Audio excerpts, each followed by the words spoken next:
here. Thank you so much for inviting me to do this program. I am Susan Nelson. Welcome to this program about my mother, Dorothy Susan Hoppy. Her fans know her as Dorothy Olson, or later in her life, Dorothy Olson Pauletti. She was born of humble beginnings at Chicago's St. Vincent's Orphanage, then known as St. Vincent's Hospital and Infant Asylum. She was born there at the advent of one pandemic in 1917 and died in the middle of another in 2020. Adopted by the Happy family as a 2-year-old and taken to Bloomington, Illinois, where she remained there until she returned to Chicago when she was 17. But what the mom, Amelia Hines Hoppy, was soon to realize was that they had adopted a musical prodigy who was playing the piano before she was 3, entertaining in the town when she was 9, attending Illinois Wesleyan University's School of Music when she was 12, and she was truly a prodigy. This program is entitled A Celebrity for a Century because of her 103 years of life on Earth. She spent 100 of them playing the piano and entertaining, most of those 100 years in Chicago.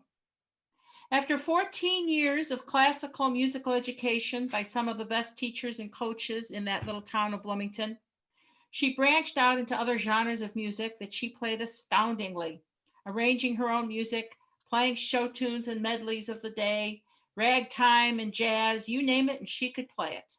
And they did name it, and she did play it.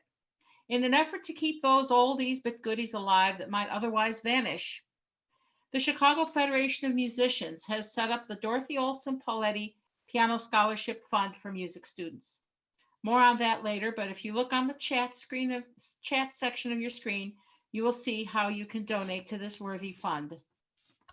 Dorothy was a comedian. She was funny, witty, sarcastic, and as you watch this telecast of WTTW's Chicago Tonight, which aired in April of 2019, notice the comedic quality in her. At 102, this long-time Chicago pianist has still got the chops. On social media of any Chicago Tonight story. This next story made the biggest splash on social media of any Chicago Tonight story in 2019. Jay Shefsky's profile of a 102-year-old pianist has been viewed 1.2 million times on Facebook. Here again is Dorothy Olson Pauletti. The first job I applied for, they liked the piano playing, but they said I was too young. I had to be 18. And so what did you do? Well, I lied about my age.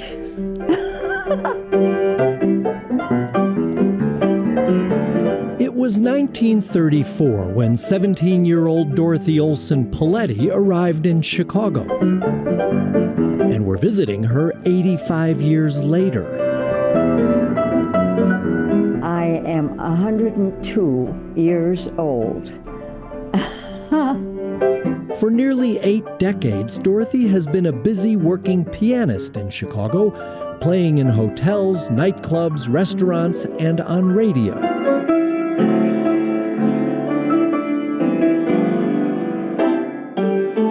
Dorothy Olson Pauletti grew up in Bloomington, Illinois. Let me see this one. Dorothy's first job was at age 9. This is back in Bloomington now. A local furniture store started selling pianos. So I was in the window playing the piano, so I helped them sell pianos. Well, and this is you here. She was a prodigy at the age of 9. Oh, prodigy. That's what it says right there. When 17-year-old Dorothy arrived in Chicago, she stayed with relatives and found work right away. I started auditioning at hotel lounges, and that worked out very well. So, and I found out that agents were interested in me. I don't know why. Because you had talent. Well, no, because they would get 10% of my salary. That's why. Dorothy was always a solo act, and she became a regular at places like the Hotel North Park, the Drake, LaSalle, Pick Congress, and her favorite, the Empire Room at the Palmer House.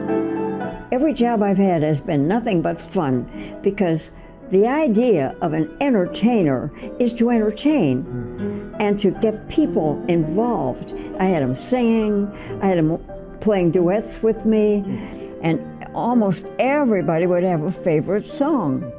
Some of the songs go way back. So do I. Then you and I came wandering by. Dorothy married, had 2 kids, and she kept right on playing. I've been listening to my mother ever since I was in the womb. She was a working mom. She was. And she'd get dressed in the formals, and she'd make our dinner, and she'd go off to work, and we'd have a babysitter. And no matter what time she got home from working, she would get up and make breakfast for us and get us off to school. And those formals, Dorothy made them and all her clothes herself. Dorothy says it was very common for customers to want to buy the piano player a drink. When people wanted to buy me a drink, I would say, well, no, this is my job. Do you drink on your job? And none of them ever did, or they said they didn't. Dorothy played pop, classical, jazz, and humorous songs, like The Drinking Man's Diet.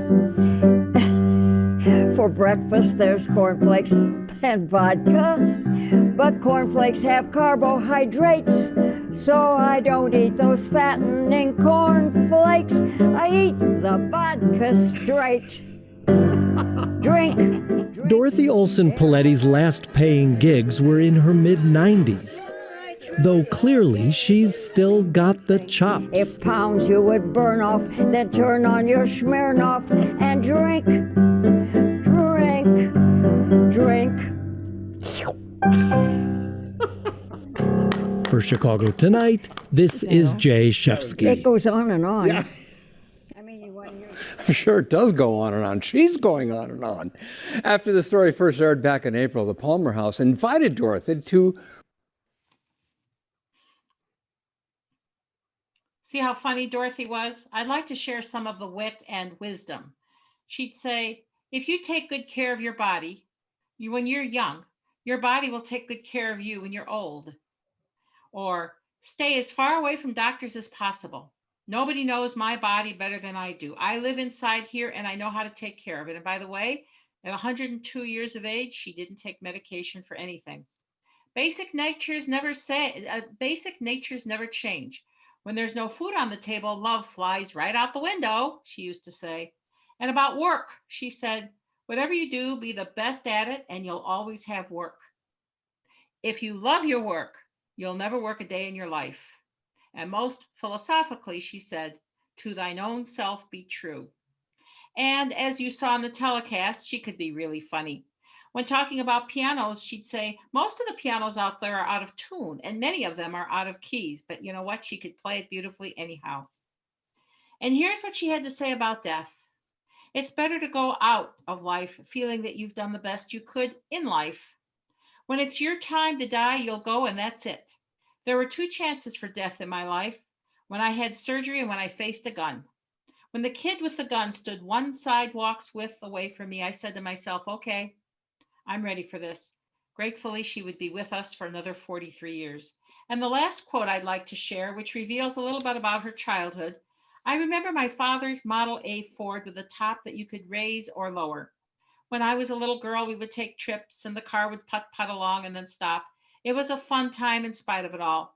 We lived on a trucking farm and I had 2 goats for pets. The family was expected to help on the farm, but not me. I played the piano instead. The farm wasn't really part of my life, but the piano sure was.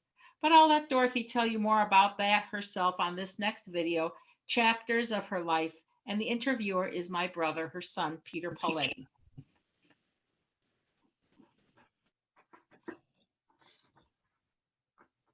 Well, when I was 3 years old, I was given a little toy piano, 2 octaves, and I took to it right away. I started playing it, and actually we had a piano player.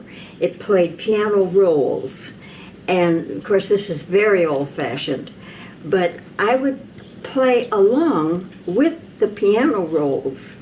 Whatever they were playing, I could play along, or so it seemed. That's what they tell me. And so they got the idea that little Dorothy seems to be musically inclined. That was the general idea in the family. So my mother got busy, and she started teaching me notes on the piano. So when I was 6, I started taking piano lessons, and it went very well. I enjoyed it, but I didn't like to practice. So my mother got a little stick. She got a little stick about this long, and if I felt like I didn't want to practice, I would sit at the piano with my hands not on the keys. Then she'd say, put your hands on the keys. I put my hands on the keys, but I wouldn't play. So she would get this little stick, and she would go, wham, and then I would play. My mother had studied piano, and she was pretty good, but she played like, ordinary things. And when she saw that I had real ability, she was overjoyed. And so she had the determination for me to become a pianist. And by golly, she and her stick succeeded. They succeeded. Really and truly, if it hadn't been for her and her stick, I don't think I would have amounted to anything at the piano. Approximately 2,000. Okay, 2,000 songs in your head. Now, if somebody came up to you and said, can you play this, can you play that? In every category, however, starting with classical, semi-classical, jazz, pop, and so forth and so on. It's the whole gamut. I mean, I didn't know any of the people in the place. They were all strangers who were in this restaurant. Now, after I was working for a while, I would get to know the people, and it was much easier. Right. But that first night, trying to learn who they were and how far I could go with speaking to them and being friendly with them, I wasn't sure how far I could go with it because I'd never done this before. And so, but it went well. I kind of felt my way along slowly. And then the first hour went pretty well.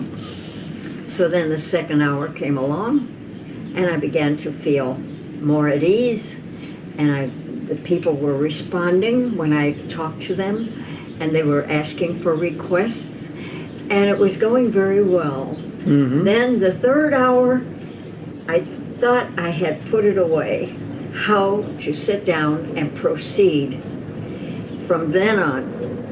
But it was hard getting that first night out of the way. How many hours, do you remember how many hours you had to put in that first night? 6. That was then. Then I joined the union, the musicians union, and their rule was that you only worked 5 hours a night, because Chicago is a union town, always has been, always will be. And thank God it is. And it was much easier after that. Then, eventually, I had some of my jobs were only 4 hours a night. That was like duck soup. It was like sitting at home and practicing. I would look over the audience and see what the age group, the general age group was of the audience. And then I could judge what kind of music to start out with, according to who was there. And I would study the audience, quick study, especially those seated at the piano bar. Most of the pianos in those days, people sat around the back of the piano and faced you. So for me, it was no problem. For some musicians, that is a problem. The audience is too close. They don't like the audience that close. But I enjoyed it because it filled up a lot of my time in conversation, and it was fun. And then I could play practically anything and talk at the same time. There was a person who was defiant. They kept asking me for songs that they thought I would not know. Well, I surprised them. I knew all the songs they were playing. So when they would ask me to play a song, and I played it, then they put a tip in the jar. Yeah, so then I'd say, what else would you like to hear? Oh, I know that one too. Another tip in the jar. Keep that up all night. You go home with a lot of money. Of course, I had a lot of training in how to put a song together and do it in my own style and fill it in and you know, so that it had a better sound than the way it was written on the sheet music.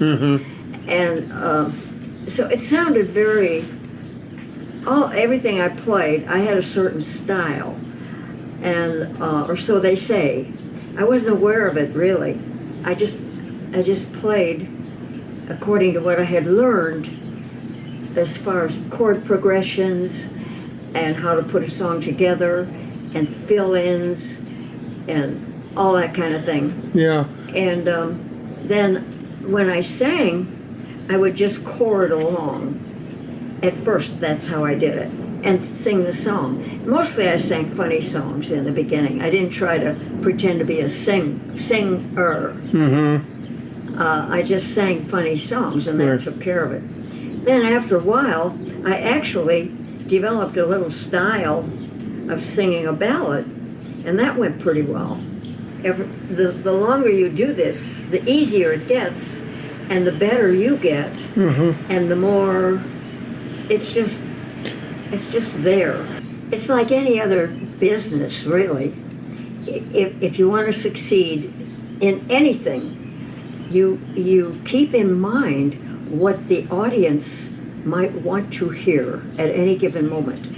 If you can't guess what they want to hear, you ask them, do you have a favorite song? I'll be glad to play it for you. And usually they always had a favorite song, and if I knew it, I would play it beautifully. Yeah. If I didn't know it, I would wing it.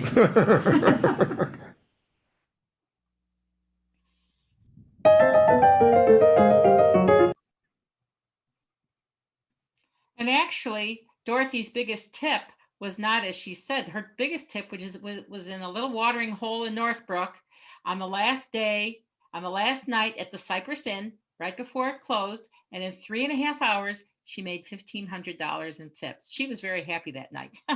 Other interesting facets of Dorothy, she had a green thumb. When I was born, somebody gave her a little tiny philodendron shoot. She had that plant for 65 years. She had 2 pet goats when she was a child. She loved to move furniture around. She was petite. She was only 5 feet tall. She weighed all of 100 pounds. Sometimes I would go visit her, and she'd have, the chair over here and the desk over there and the couch over there. I'd say, Mom, who helped you move all this furniture? She'd say, oh, Susie, I moved it myself. She really was very feisty and very determined.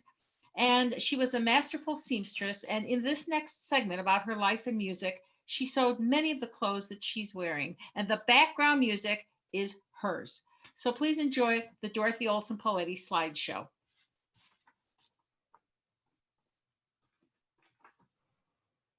Oh, hold on. Come on, screen. There we go.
In the realm of music, Dorothy was a piano teacher, arranger, composer, accompanist, and of course, an entertainer and a performer.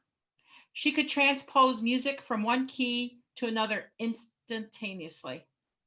It didn't take her a couple of weeks like it does most musicians. She could do it instantly. Dorothy was not just a Chicago entertainer, she was a Chicago celebrity. She was someone with a following of the locals as well as the out-of-town conventioners, folks who would seek her out when they would return to Chicago year after year. She played for actors and mayors and judges and sports stars and rock stars and singers and comedians and even for gangsters. She played for the mob. She played for Al Capone's friends. She entertained sports figures like Walter Payton and Ernie Banks, George Halas, founder of the National Football League, Ron Santo, Mickey Mantle, Yogi Berra, Whitey Ford, and even Joe DiMaggio. She amazed personalities like Elizabeth Taylor and Dustin Hoffman, and Danny Thomas, who was so taken by her music that he rushed over to the piano and kissed her hand. She regaled musicians like Arthur Fiedler, conductor of the Boston Pops, and John Bonham, drummer of the famous rock band Led Zeppelin. She played for the emissary of the Pope, for the 2 daily mayors of Chicago, and for other prominent politicians as well. This is but a sample of the places where Dorothy Olson entertained: Matt Eigler's Casino, the Drake, several engagements at the Sheraton Chicago Hotel and the Hotel North Park, the Hartford Plaza, the Bismarck, the Blackstone, the Italian Village, and the Hotel Sherman, also known as the Sherman House, the LaSalle Hotel, the Blackstone, the Pitt Congress, the Fourth Estate, and of course, the Empire Room of the Palmer House. Some of these places are no longer there. After she retired, she continued to entertain and volunteer. Indeed, volunteering was one of the underpinnings of her life. She put on shows in schools. She played at churches, senior centers for the sick and the homeless, for the wounded and the mentally challenged, for the infirmed in hospitals and nursing homes. She felt that her greatest contribution was to the veterans. When Dorothy was 98 years old, she played for them again to music she had written, wearing a dress she had made. Please enjoy this short segment of Dorothy Olson Pauletti, played in a little church in a little town on their Heritage Sunday in April 2015 when she was 98 years old.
Enjoy yourself. It's later than you think. Go by as quickly as a wink. Enjoy yourself. Enjoy yourself. It's later than you think. Autumn in New York and April in Paris are no longer chic.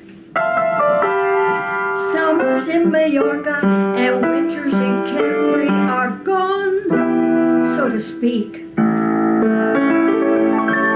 The people who have the wherewithal have found a new place to have a ball. They've deserted the Champs-Élysées. The Piazza d'Espagne is no longer gay. They say their thanks to Fairbanks, Alaska. April in Fairbanks is really quite concealing. You feel your blood congealing in April in Fairbanks. Heavenly weather will turn your skin to leather and lock your jaws together. In Fairbanks, you've never known the charm of spring until you hear a walrus sighing. The air is perfumed with the smell of blubber frying. April in Fairbanks, you'll suddenly discover a polar bear's your lover. In Fairbanks, April in Fairbanks, I simply can't believe it. I know I'll never believe it.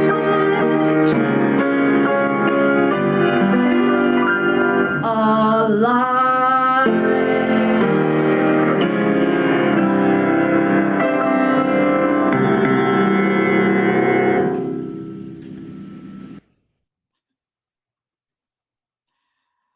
So that was not the Heritage Sunday at the little church.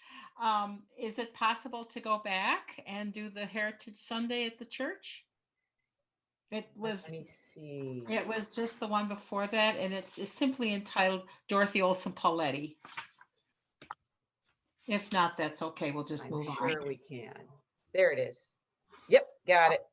All right. So again, this is when she was 98 years old, and she wrote the music, and she was entertaining the veterans once again in a blouse she had made. All right, give me just a second. I gotta pause it. No problem. All right. Okay, let me share my screen.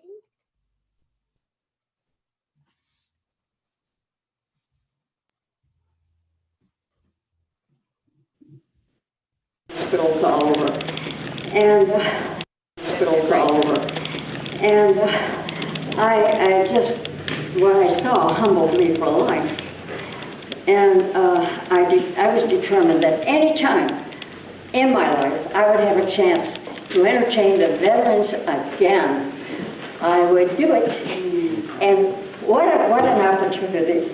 I'm going to play a couple of little songs I wrote back then that they seem to like, and I hope you like them too. 2 little songs. Okay.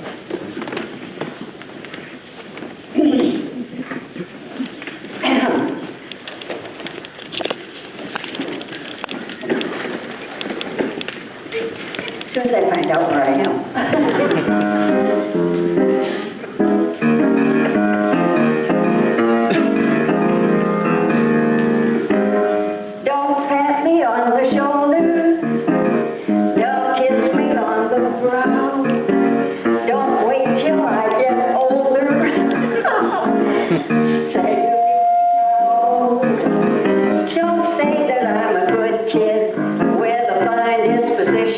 Such. Don't say I'm the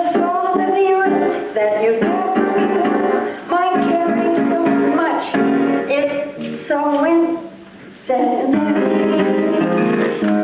treat me like a child, and when you hold my hand, how you drive me wild. If you're just to be my friend and not my foe, please condescend to let me know. Don't pat me on the shoulder, don't kiss me on the brow. Make love to me now. Don't kiss me on the brow.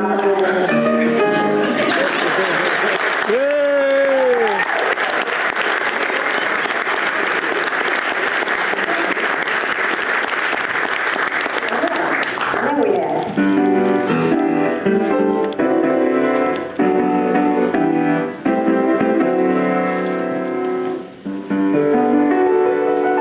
I have to decide whether to do this or not.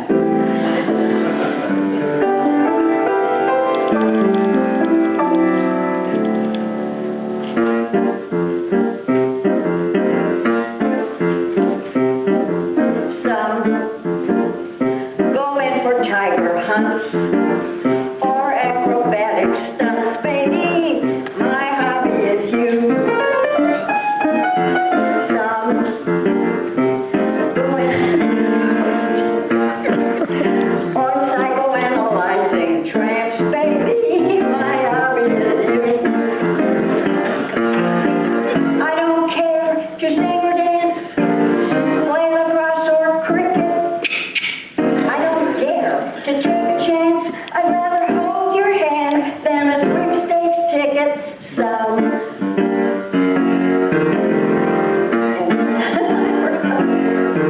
But baby, my hobby is you. My hobby is you. Some go in for saving stamps or psychoanalyzing tramps. Baby, my hobby is you.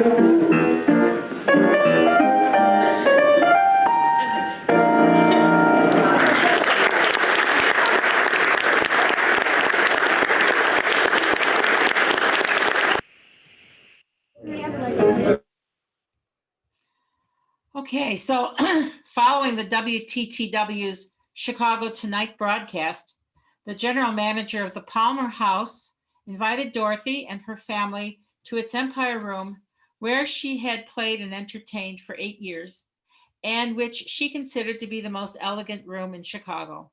It was May 23rd, 2019, one day before her 102nd birthday. Let's share in the joy of the great honor she received on this auspicious occasion as we watch the WTTW telecast. Dorothy honored at the Palmer House. And by the way, she made the jacket that she's wearing.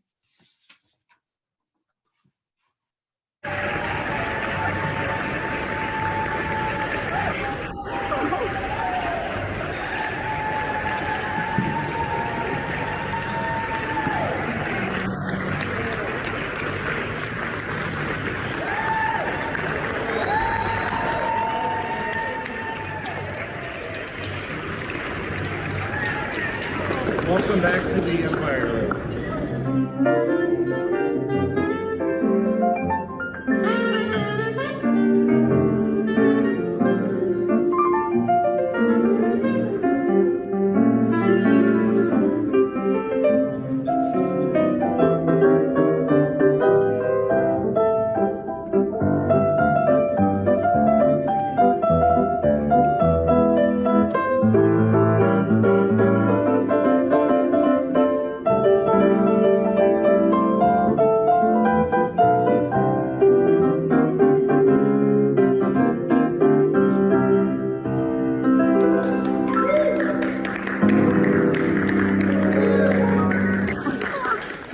Dorothy, as the president of the Chicago Federation of Musicians, I'd like to present you with this Lifetime Achievement Award. Oh my. It says, Lifetime Achievement Award in honor of Dorothy Olson Pauletti, to recognize 70 years of dedicated membership in the Chicago Federation of Musicians with our deepest gratitude. Oh, thank you.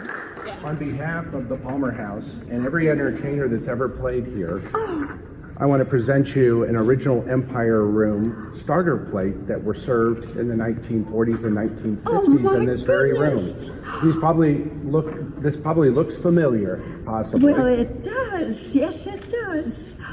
But congratulations and happy birthday. Thank you so much.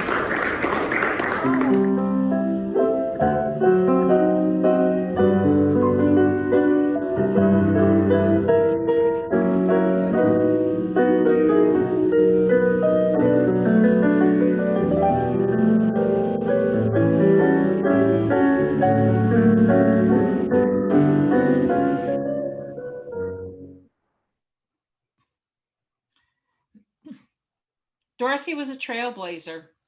She created the life she wanted and on her own terms, which was not easy because she was born in 1917 in an era of limited opportunities for women, courageous, independent, and independent-minded, enterprising, unstoppable. That was Dorothy. Dorothy had a relationship with music that was almost otherworldly. When she was 101 years old, I told Mom that I was going to find the sheet music that she had played at her high school graduation. It was an obscure composition, and I enlisted the help of the library. After a 3-week search, they found it. I picked it up. It was obviously old, protected inside a cardboard cover, which had been placed into a large manila envelope. I took the music to her, and when she opened it, looked at it, recognized the original pencil markings and the signature on it of her piano coach at the time, George Anson, she abruptly put the music into her lap and began to cry. Somehow, this original sheet music from which she had learned the piece and that belonged to her piano coach had found its way back into my mother's hands after 85 years. How did that happen? How was that even possible? She and her music really were from another plane that we don't understand, from another realm that we haven't crossed yet. And in that sense, she really did straddle two worlds.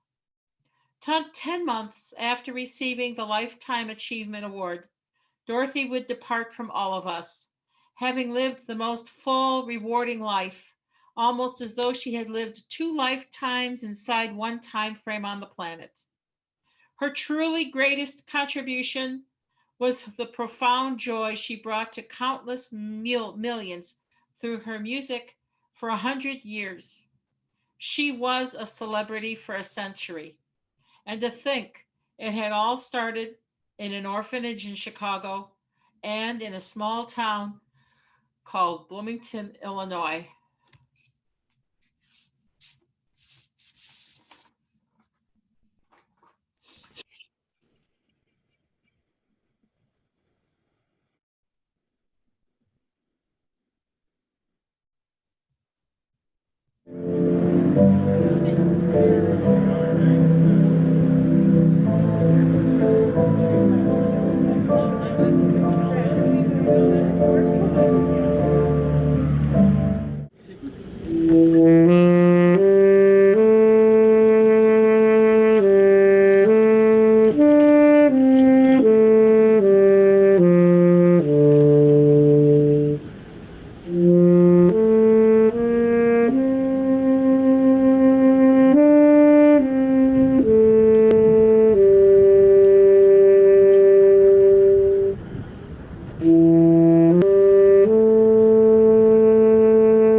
Dorothy was a musician and entertainer with a unique style, a role model for others to emulate. The Dorothy Olson Pauletti Piano Scholarship Fund, created and administered by the Chicago Federation of Musicians, whose initials are CFM, is a pathway for budding pianist entertainers to do just that, to save this wonderful music from vanishing forever. If we can put the slide up of this so that others will be able to see it. Karen? The annual recipient will have a rigorous classical musical education and will endeavor to keep alive those genres of old-time favorites, ragtime and ballads, and classic movie medleys that might vanish without musicians trained to play and entertain the way Dorothy performed. Please consider making a donation to this fund in any amount. As this slide indicates, you can donate either by going to the website, www.cfm, which stands for Chicago Federation of Musicians, 10208.com, then clicking on the tab called Support Us Donate under the picture.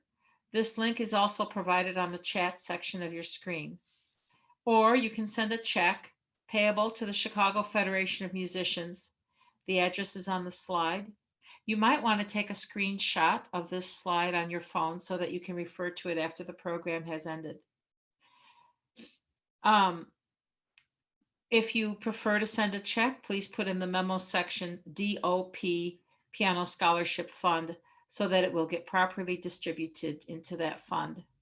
And you can mail your check as indicated on the screen to the Chicago Federation of Musicians, 656 West Randolph Street, number 2W, Chicago, Illinois, 60661. Attention, B.J. Levy, Secretary Treasurer. Dorothy and her music made an indelible mark on the lives of millions of fans over her very long career. I thank them for making a difference in her life as well. I thank them for clapping, for cheering, and for loving my mother, Dorothy. And I thank all of you for watching this program. Dorothy's final appearance was before an audience of 1,900 folks. She was 102 and a half. Notice the song she was playing, almost as though she knew. Undoubtedly, she knew.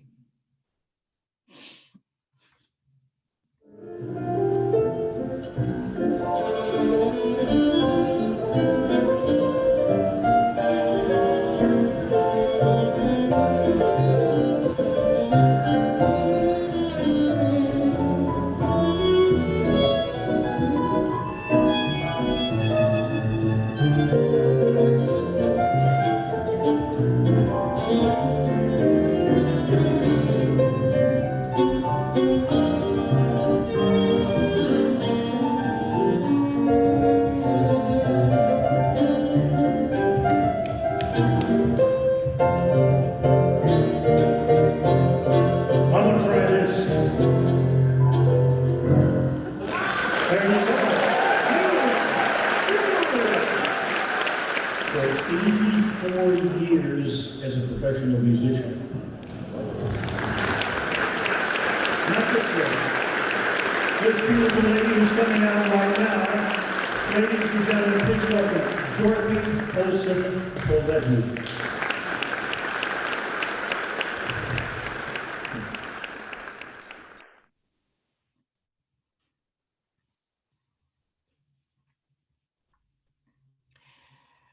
Now you are at that big piano bar in the sky, where you often said you would find yourself someday. No doubt you're the brightest star up there. I love you, Mom. You are my best friend. I'm happy to answer any questions that any of you may have. Thank you for watching this program. I have a comment. It's not a question, but it's a comment, Susan. First of all, sorry that I messed up the order. I didn't realize I had That's messed it up. okay. That's okay. But The one of the show things go I, one of the things that I loved about watching her play was how she smiled all the time. You know, she would, you could see in her head, all of a sudden she would be thinking about something, and I wish we knew what she was thinking about. She'd get this big smile, especially in that April video. Oh, that just made me so happy to see her smile. Yeah. Well, she loved playing the piano. She loved it. And Yeah. she loved bringing joy to others. I can remember her at the Cypress, and she just would play and make everyone sing and just enjoy so much. She was such a delight. Too, right? Mm-hmm. You saw her in person. Yeah. Oh, yeah. I bet she was the one we saw downtown. Where would you have seen her downtown? Oh, she heard it. I don't know. It was down by Rush Street, and it was through a little alley. Mm-hmm. And you're saying yes, you know what I'm talking about? Well, she played all over the place, including around Rush Street. She played at a place called Agostino's back in the day. Agostino's wasn't. I don't think it was Agostino. I can't remember because it's too long ago. But I remember we were down on Rush Street and we were walking and we kind of heard the music, so we sauntered in and it was like a little alley, and then she was in the back. She was in like a yard, you know, not a yard, but was it like in the 50s or 60s? Oh yeah. Mm-hmm. Yep, definitely. And she was a petite woman, and boy, could she bring the house down. Yeah, well, I'm just saying to my friend, I bet that was her, because I don't remember her name now, but I remember, you know, we were so impressed with her. Well, thank you. Yes, you can be very proud of her, honey. I am. Becky? I think I remember seeing your mom play at Hackney's. My mom used to work there as a coat check person when she was older, and I think I remember seeing her then with my mom was there. So no, she played at both She played at the Hackney's on Wheeling, on Milwaukee Avenue in Wheeling, and then when that place closed, then she went over to the Hackney's on Lake in Glenview. Yeah, I remember seeing her at Hackney's. Mm-hmm. Thank you. It looks like Becky wants to ask a question. I think Becky. I heard your mother back in the 60s at the Ivanhoe Gardens. Yep, she was there. She was there. Yeah, I remember her. She was unforgettable, wasn't she? What? I said she was unforgettable. Yeah, oh yeah, once you heard her. Yeah, right. Yep, she played there. I remember. And there's a question in the chat box, Susan. Was that last bow at the high school in Waukegan? Yes, it was before 1,900 people. There were 1,900 people in the audience. Ooh. And that was her final little appearance. Wow. Yeah. Very cool. Yeah. Well, and you know, we loved having her at the Y. Oh, that was great. It was so great. And that was Wayne Messmer at the end, right? In the last bow as well, wasn't it? It was Wayne Messmer. Yeah. And do you remember when he came to the Y and sang with her, Becky? Were you there? I do. I was there. Yeah, that was so cool. And he came twice. Yeah. Yep. Well, she was something else, Susan. And we are happy that we could. And now, Susan, and the best thing is she gave the world you. And look what you're doing with it, with your education, and you're very giving. Oh, thank you so much. She taught you well. She's a good role model. Yeah, she was a great role model. Oh, for a lot of reasons. Yeah. Absolutely. Thank you. Do you sew? No, I don't. I know how to sew basic stuff, but no. And I'm taking piano lessons. She taught me how to play the piano, and then I resumed it again in my 20s. And then I resumed it again when I was about 60, but then I had too many other, my kids and this and that. So, but now I'm taking piano lessons again. And fortunately, I have inherited her piano. So every time I sit down and play her piano, I feel like I'm bringing her presence back with me. I feel like she's sitting at the bench right with me, with her stick. Nice. The stick. Yes, indeed. Well, So thank you. I'm hoping there is a